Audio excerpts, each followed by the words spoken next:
আমাদের ময়মনসিংহে 9টা আসনের থেকে আমরা এখন 7টা আসন ঘোষণা করবো না,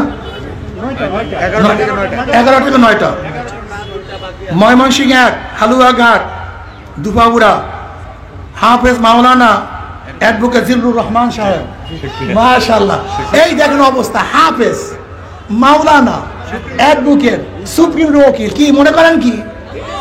হ্যাঁ, কি ভালো লাগছে বেড়াতে ইনশাআল্লাহ। 2 ময়মনসিংহ 2 ফুলপুর তারাকান্দা মুফতি গোলাম মৌলা ভুইয়া, আলহামদুলিল্লাহ।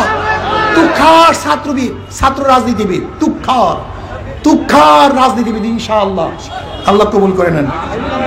ময়মনসিংহ 3 গৌরীপুর মাওলানা আইয়ুব আলী নুরানি শাইখুল হাদিস।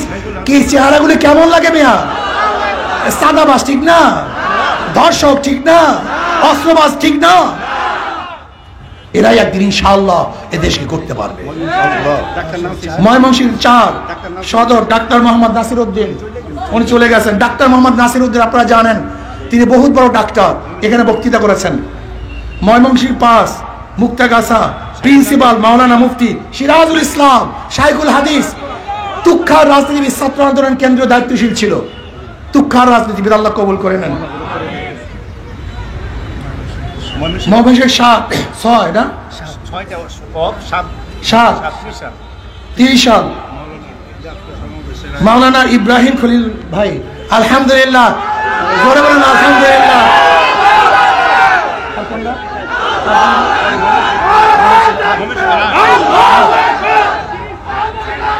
ময়মনসিংহ 8 নান্দাইল ঈশ্বরগঞ্জ মুফতি হাইবুল্লাহ, মুফতি হাইবুল্লাহ সাহেব বলে আলহামদুলিল্লাহ, জেলা সাধারণ সম্পাদক। 9 নান্দাইল মুফতি সাইদুর রহমান সাহেব, প্রিন্সিপাল আলিয়া মাদ্রাসা প্রিন্সিপাল মুফতি সাইদুর রহমান সাহেব, বহুত বড় শিক্ষিত, আলহামদুলিল্লাহ। কি কেমন মনে করতেছে প্রার্থীগুলি, আল্লাহ এদেরকে রাইখা, চোর গুন্ডা বদমাস গাঁজাখোর জুয়াখোর এবং যারা ধর্ষকদের প্রতিপোষক, তাদেরকে আপনারা নির্বাচিত করবেন, এই জাতির কপাল পোড়া। আর কোন আছে? আল্লাহ বর্ষা ভালুকা মুফতি মুস্তাফা কামাল সাহেব বলেন আলহামদুলিল্লাহ, আল্লাহ সবাইকে কবুল করে নেন।